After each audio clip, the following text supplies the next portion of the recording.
Welcome into Deep Waters here on ProBox TV, your boxing news channel, Monday through Friday. Don't miss us every single day. What is the news right now? It looks like Edgar Berlanga has won the Canelo Alvarez sweepstake. He's at least certainly in the lead at this point to take on Canelo Alvarez. The interesting thing isn't just the name, but the date itself. It looks like it will be September 14th, going head-to-head with the UFC. Is this the right choice? Is it the right time? What is the future of both men? All those questions, to help me answer them, Chris Algieri in studio, joining us via Zoom. Of course, Paulie Malignaggi. You got two champs who can break it down. You know what makes my job super easy? Getting you guys on a rant about Canelo Alvarez. First off, let's talk about the opposition. Look, when you look at Edgar Berlanga, he is the mandatory. He is undefeated. There are certain things working in his favor. But Chris, how surprised are you that this is selection over? We thought it would be Chris Eubank Jr. for a variety of reasons. What's your thought? I'm not that surprised. I mean, yes, I thought it was going to be Chris Eubank too, but Berlanga has been a name that's been floating around the Canelo sweepstakes for quite some time. It was supposed to be, or we thought it was supposed to be, Edgar Berlanga back in May. And then in comes Jaime Munguia, that fight, which I think a lot of people actually preferred that matchup anyway. And then they were going to say Berlanga was going to be in September, which actually wasn't a bad thing. Berlanga get another fight in. He actually got a knockout. He looked good in it. More time is probably better for Berlanga, being the younger guy coming up to making a massive, massive step up against a guy like Canelo. But the fact that this is Berlanga, based on everything else that's swirling around this particular situation, you alluded to it a little bit with that date, right? Because they were talking about kicking Canelo off that date because of the UFC. You know, he took the space. Now Canelo's not going to get that big venue in Las Vegas, for Mexican Independence Day. So then it's like, what's Canelo going to do? In comes the Chris Eubank idea. Okay, maybe we bring this guy in. He goes over there. Time difference, a bunch of different reasons. You know, he's a big star over there. The fight made sense if they were going to do it over there. Then it turns out, oh, no, it's going to be in Las Vegas. Now Chris Eubank doesn't seem that smart. So then back comes Edgar Berlanga, and honestly, it does kind of make sense. He's back in the circle of trust. He's back in the circle of trust, fucker. So Edgar Berlanga is back in the circle of trust. Edgar, he's my guy. He's a New York guy. He trains down here in Florida. We trained in the gym together. I've watched him come up for a number of years. Happy for him to get this opportunity. But it's not that surprising given the other circumstances surrounding the state. Right. Now, when you look at it, Paulie, it's Benavidez. That's the guy everyone wants to see him fight. Looks like that fight's not going to happen. If it's not Benavidez, is this as good an option as the others? What's your thought on it? No, Morrell would have been another option, but yep. I think Canelo is satisfied with taking on the next tier of contenders. There's the sort of the elite tier, which I think is Benavidez and Morrell, and then there's a solid tier, which is your Berlangas of the world, your Munguias of the world, even your Eubanks of the world. So I think Canelo is sort of happy, sort of meddling in that layer of the contenders at 168 pounds. I don't think he wants to go on and take on the elite guys. Which again, I'd have no problem with that if he wasn't holding the belt hostage and the sanctioning bodies, playing patty cake with him and letting him hold on to them. That's the only issue I have with the whole thing. Otherwise, hey man, do what you want to do. People will still tune in. There's still interesting fights. Nonetheless, I do think one thing. Nobody takes Canelo off the Las Vegas perch. That's what he showed us. We thought he was getting kicked off the Las Vegas perch by Dana White. Canelo says, no, nada. Las Vegas is my house. I'm staying in Vegas on Mexican Independence Weekend. Nobody's moving me. I said that. I said you should do it anyway. You did. I thought he was getting moved off the perch, but Canelo said, no way. I'm staying in Vegas on Mexican Independence Weekend. It's my weekend. Having said that, I'm probably more interested in Berlanga versus Eubank than any of those two guys against Canelo. I'll be honest with you. I would have, again, because of the championship being on the line, I feel like the championship should be on the line for Benavidez and Morrell. You're supposed to defend against the best available contenders, and he's obviously continuously avoided those top fights, outright ducked them. So this is going to be the next best thing. A Canelo fight is always an event. A Canelo fight is always a big deal. Let's talk about it now. Is Vegas going to be – Vegas is always going to be excited for Canelo. It is his house. Is Vegas excited enough to bypass the UFC hype on the same night when you're fighting a guy who's on the next tier down? And again, Berlanga's not a bad fighter. Like I said, I'd be perfectly satisfied with Berlanga against the Eubanks of the world. I think Berlanga's a fun guy to watch, actually. But I don't know that he is the guy who should be getting the title shot over guys like Benavidez and Morrell. Having said that, he's not a bad fighter. He's a solid fighter. He's going to come in there and try. But does he have the name recognition, especially on the West Coast, to where Canelo Berlanga can sort of push back against the UFC card? Because from what I'm hearing, and Jimmy, you probably know more about this than me, UFC card is supposed to be a pretty good card, right? Yeah. Yeah, they tend to go all out. They're working hard for the Mexican market. They really want this Sphere show. Dana White puts a lot behind this card. I think it's going to be a very, very big card. But the question I want to ask, and Paulie, you brought up the last time we talked about this, is they both want that group of casuals, right? If you're a hardcore Canelo fan, you're going to watch Canelo. If you're a hardcore MMA fan, you're going to watch UFC. It's that middle group of casuals that know a name like Canelo. Also, they like a big UFC fight. That group, Chris, do you think, once again, to answer Paulie's question, Berlanga's the right guy to get that middle group of kind of casuals? I do think so. And here's the reason. You've got Canelo, like you said, champ, this is his town when he fights, and it's Mexican Independence Weekend. The Mexican fans are still going to come out. They're not going to be like, should I do UFC or do Canelo? They're going to do Canelo. So they're going to come out for Canelo. They're going to come out in droves. They're going to travel. I've been to a ton of Mexican event Canelo weekends in Las Vegas. They're awesome. I love going to Canelo fights in Las Vegas. The Mexican fans come out. They're some of the best fans in the world. Yep. They make it a party. They make it a party all week long. They're going to do that again for Canelo. Then you have Edgar Berlanga. So Edgar is undefeated. He's got this crazy knockout streak. I think it was like 16 in a row at one point. 16 in a row first-round knockouts for a long time. So he's got that aura to him. He hasn't been knocking guys out lately, but he did knock out his last opponent. So there's the undefeated, there's the young guy, there's the hungry guy, then there's the Puerto Rican guy. He's Puerto Rican as well. Great fan base who also will come out. He's in New York and South Florida. I mentioned he trains down here as well. So you got the whole East Coast now. Going to Vegas? Why not? Let's go. Let's go. Give me an excuse. I'm jumping on a plane. New York is going to come out strong. Florida's going to come out strong. East Coast is going to come out strong. Puerto Rican fans are going to come out strong. Puerto Rico's going to come. You got between the built-in fan bases of both men, I think it is a good contention to the UFC. I don't care how good that card is. It's boxing versus MMA. It's not necessarily the same fan bases. Sure, there's some carryover, but I believe that it's strong enough with both these guys. Once again, why I think this fight makes sense. It's strong enough with both of these guys that they can go head-to-head with UFC on that night. Now, what I'm curious about, Paulie, from your perspective, do you think they put a little more on this card? Because the one criticism I get a lot of times, because I have my foot in both worlds, is MMA, when I pay that $85, I get a whole 3 hours of great fights. If I put $85, all I get is a Canelo fight. Do you think they kind of upgrade the card a bit to compete in that sense? What do you think? If we go by what boxing's been doing lately, we've been seeing some more stacked cards top to bottom on pay-per-view. So that's a good sign that you would hope that would sort of bleed over into a Canelo pay-per-view card as well. And I think they're going to need that, Jimmy. I think that's a good point because I am not so sold on Berlanga's West Coast appeal as the champ. My co-host Chris Algieri is the champ because I don't know. I feel like he's got a big following in Florida, and I feel like he's got a big following in New York as a New Yorican. But they typically don't travel well anyway. You know what I mean? It's not like, when Cotto has fought the Mexicans on the West Coast, when Phil Trinidad fought Oscar De La Hoya on the West Coast, they didn't really travel like that. They were certainly outnumbered by a lot by the Mexican fan base. So they're not like the Brits where it's like, oh, let's all pick up and go and support our guy type of a fan base. They're we'll go pick up and go if he's in our area and we'll all support him kind of fan base. But they're not a let's travel across the country or across the world kind of fan base like the Brits. And I've kind of noticed that. I've worked a lot of Canelo Alvarez cards like the champ Algieri. And I'll tell you what, we both have not worked on the night that he was fighting the UFC, or did you, Chris? Did you work on the night when? No, I didn't work the Cold Blood fight. No, that was Cold Blood. We both got plenty of Canelo experience, but we don't know what it's like when he goes head to head with the UFC in town. I will double down on what you said. I'll be there this time, so I can on the boots on the ground report this week. Yeah, that week. I'm curious myself because I'll tell you what. The big issue when Masvidal and Diaz fought was that he waited for the main event to end over at the UFC in order to get in the ring and walk to the ring for the fight.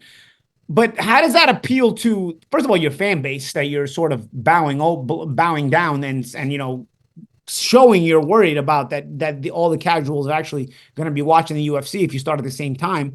And then secondly, on your Independence Weekend, it's Mexican Independence Weekend, you're supposed to control that show.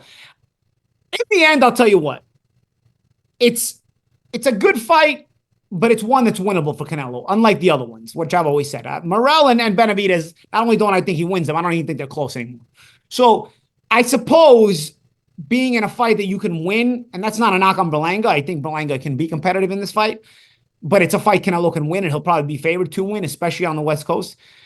I suppose it's better than getting your ass kicked on Mexican Independence Weekend and competing against the UFC, because that's what would happen if he fought Benavidez or Morel. So at least there's a better chance of him winning here. And yeah, I guess we'll see. We'll see, because I'm not sure of how Puerto Rican fan base has that appeal on the West Coast. I have not really noticed it like that. They're not that kind of fan base. They're a huge, great fan base for when you're in town, but they're not a big West Coast fan base. But Berlanga also has another crossover appeal, is that he is in that kind of hip hop culture world where he's walking around with Fat Joe, and he's got that that he's got it. I've seen it. Yeah, those guys are gonna guess what? He does have it, but he's not Zab Judah either, where you bring the entire Source Awards. No, but there is other, he is tapped into that vein, a younger fan base, etc. Yeah. Right? People who want to go to Vegas. Right. Those, I want to go to Vegas that weekend. The party crowd. I'm gonna go watch my boy fight Canelo Alvarez. Right. Yeah. There's a reason. There's a reason to jump on a plane and grab a ticket.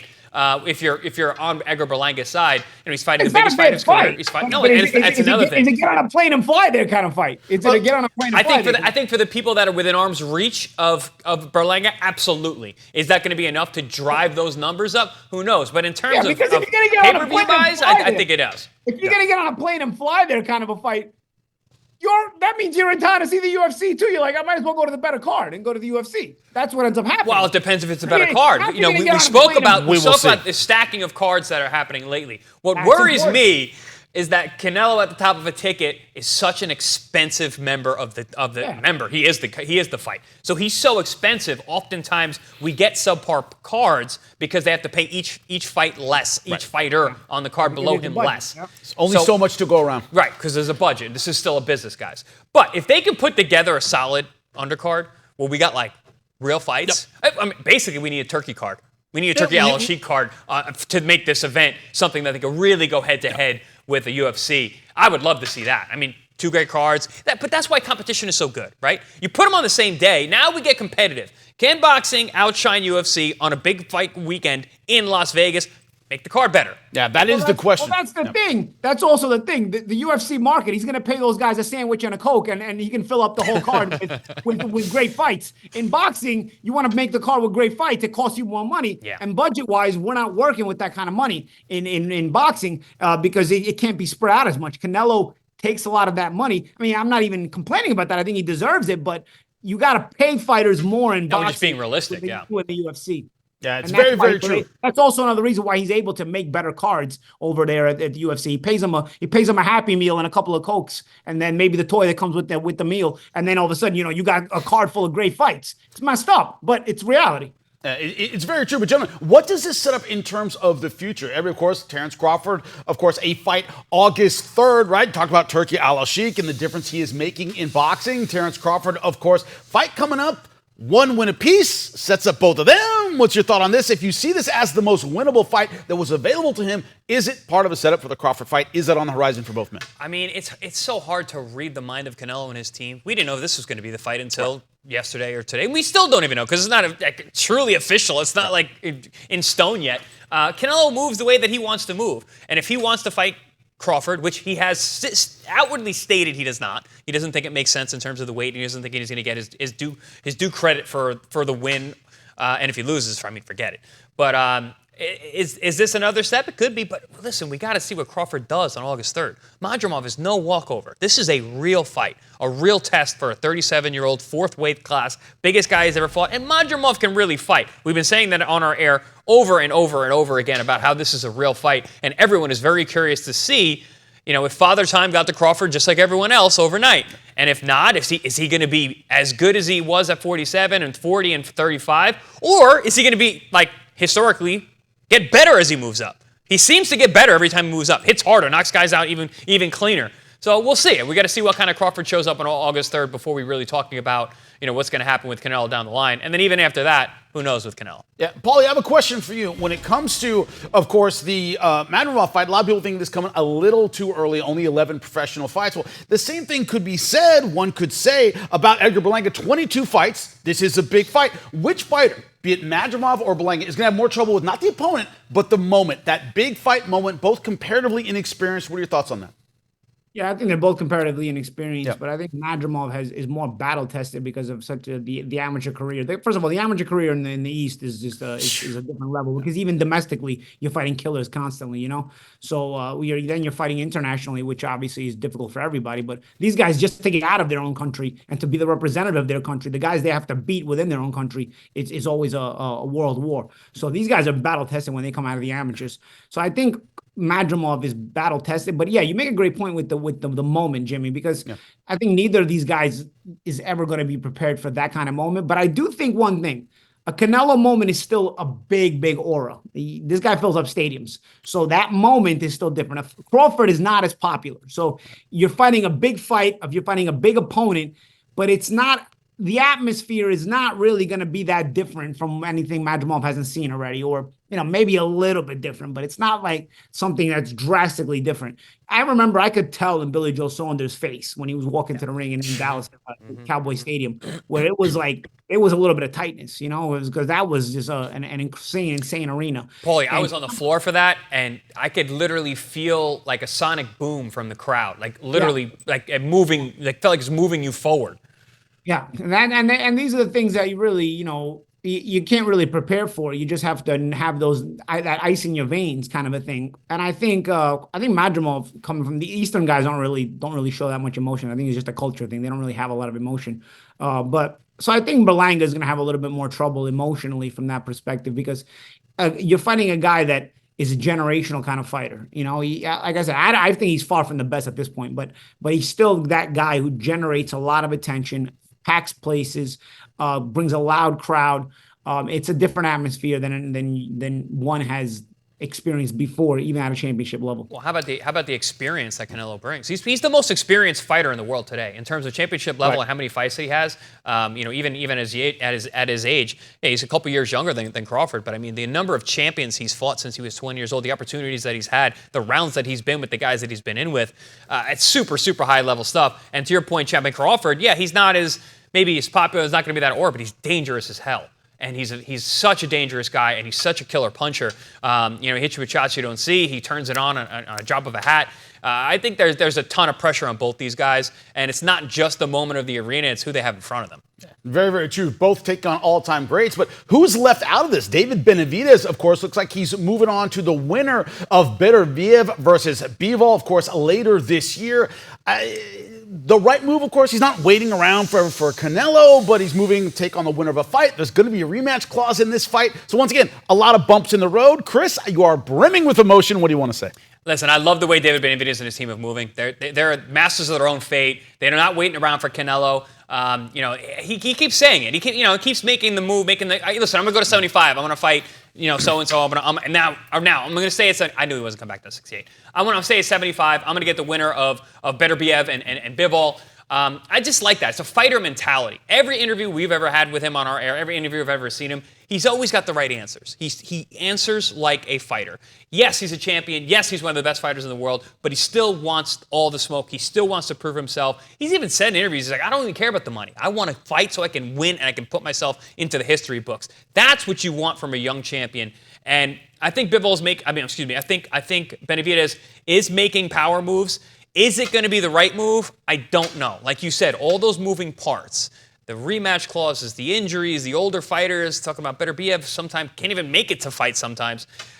He might be left out in the cold. Yeah. And look at this promotionally, Paulie. Mauricio Suleiman saying he gets the winner of Bivol versus Benavidez. There's got to be a rematch clause in that fight. Would you trust a word that Suleiman says after, in your words, protecting Canelo for 2 years? What's your thought on Benavidez kind of taking the word that I'll get this big fight some point, probably early next year? Yeah, I'm not really quite sure. You make a good point, Jimmy. You have to see how that fight goes. There may be a rematch, or maybe a demand for a rematch. Could be an injury. Yeah, anything. An injury. Could be a lot of things. I'll tell you what, I like the way Benavidez is moving in that he's chasing the world championship, right? So if you're not going to get the deserved world title shot at 168, people will say, and I know I was even thinking about it, oh, then, you got to fight Morrell at 68, and that's a tough fight. And, and the Canelo, the Triple C's, the Canelo Clown Posse will say, oh, you see, he's avoiding Morrell. Well, here's the thing. You fight Morrell, you may win, you may lose. It's that difficult of a fight if you're Benavidez. That doesn't even guarantee you that Canelo will fight you. So I think if there was a guarantee on the other side of Morrell that Canelo would fight him for the title and give him the title shot, then okay, fighting Morrell might be the thing. But that's what I'm talking about this guy at the top, who's basically, this is the most outright duck, the biggest, most blatant duck in the history of boxing. You will not find a more blatant duck of a top contender if you search with your microscope through the history of boxing, you will never find more outright duck than what Canelo has done with David Benavidez. So if Benavidez fights Morrell, it's really, you're taking on a tough fight and you're still not fighting for championships. And at a certain point, you need to fight for championships to really get the recognition you deserve and want. And it's the same is going to go for Morrell. Morrell's not going to be able to get a title shot at 68 either, because once he's done ducking Benavidez, you're still going to have Morrell around, who's going to be your top contender, and he's not going to fight him either. So he's going to be in the same predicament, unfortunately. So this guy's going to go down in history as the top two biggest ducks in the history of boxing as a champion. That's why he was better off if he would have just vacated the titles. It would have been much less embarrassing, because we've seen a lot of champions vacate titles and that's it. It's done. Yeah, the other Paulie, guy, you know what doesn't show up on BoxRec? You know what doesn't show up in history books? That he didn't fight this guy. It'll be guys like me and you will know it. Real hardcore fans will know it. But it's not going to go down in the annals of history that he stayed away from this guy for the majority of people who are reading about it. So yeah, I agree. That's the problem. When you do look at his record and you see what the hell was this guy doing? He was defending. Who was he defending the titles against at the end of his career? What was he doing over here? And then you realize when you do look at the fine print, okay, but we're just in an era where guys duck more than ever before. So obviously, the biggest ducker in the history of the sport would naturally come in this era, because this is the era of ducking to begin with. Guys in the past didn't duck like this. James Lights Out Tony had a great interview where he said, he was like, they were asking him, comparing, the generations. And my generation was better. Why? Because guys fought each other.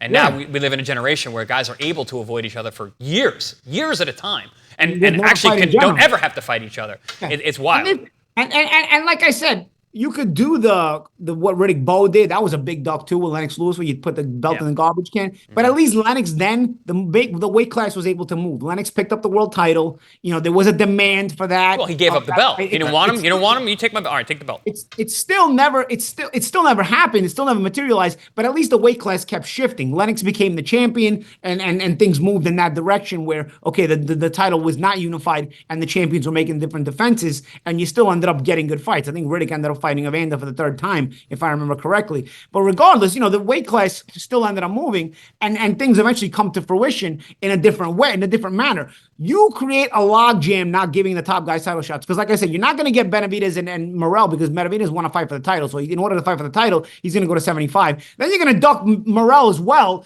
and it's going to continue to stay in this logjam where guys aren't fighting each other, and you're creating this logjam, and that's the problem I have with the whole thing. So Benavidez has to move to 75 to get his title shot. But like you said, Jimmy, it's not necessarily a guarantee that comes right away, because this is such a big fight between Beterbiev and Bivol. You don't know if there's going to be a rematch. You don't know if there's going to be injuries, like the champ Chris said. You don't know a lot of things. So you're still in line. These guys are probably going to fight you at a certain point, but you don't have a say as to when the fight happens. We don't know if the winner retires. Beterbiev is 40. Beterbiev could win that fight and very well walk up to the sunset and say, I'm the man at 175. I'm retired, undefeated, 100% knockout rating if he is to knock out Bivol. So there's a lot of ways that this could happen. But, Champ, to your point about the logjam, and I think we look at it like, oh, that's hurting Benavidez. It's hurting the sport.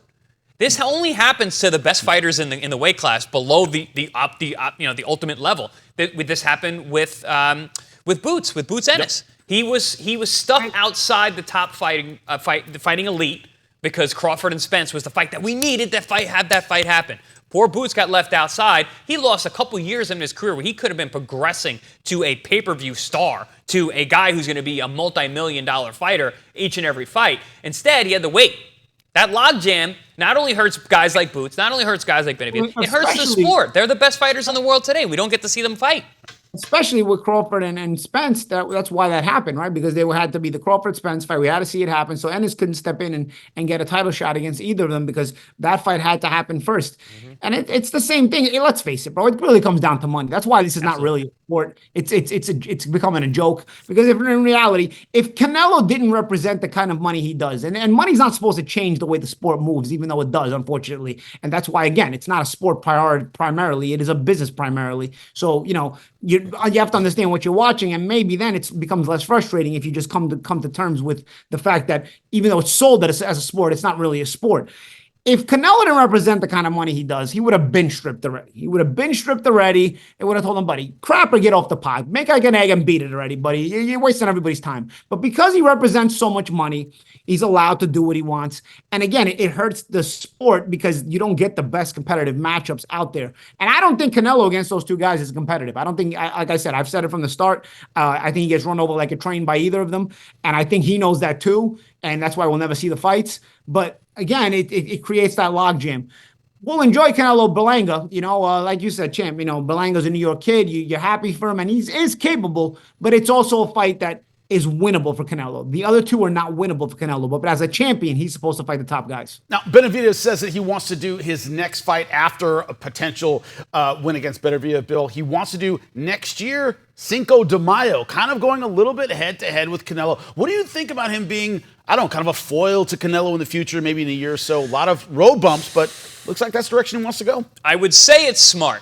But then you just give more ammo for Canelo to be like, oh, well, he's targeting me, so now he's not going to get the fight, which is crazy to me. He said he talked badly about him, because he didn't respect him, he's not going to give him the fight. Munguia respected him, so he gave him the fight. I mean, that's nonsense. Let's be realistic. But I like him putting full court pressure on the champ. You want to fight the champ? Makes me think of Antonio Tarver trying to call out Roy Jones Jr. Yep. Called him out for years, showed up at his press conferences, constantly, nudging the bear, to get that fight. And, look how that worked out. Got any excuses this time, Roy? Yeah, that's it. Exactly. And one of the best lines in boxing ever, and right? knocks him cold. So, I like the idea of the contender pushing the champ. Yeah, what are your thoughts, Paulie?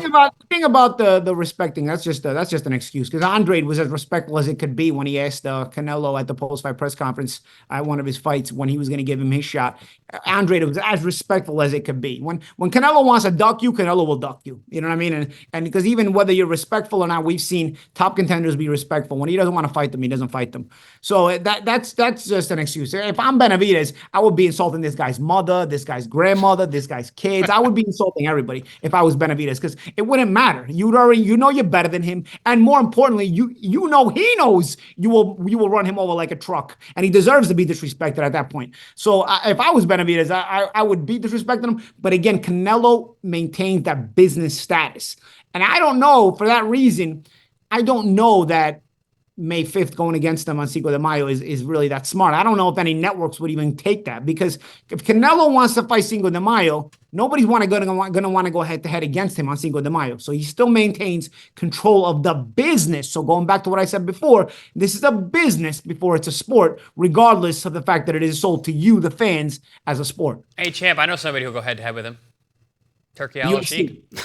Turkey al-Sheikh. Oh. Turkey doesn't care. Dana White never has a problem with it either. Well, yeah, but I mean, in terms of what Benavidez can do, Benavidez, you would think, would be fighting the Bivol Benavidez winner on a Turkey al-Sheikh card.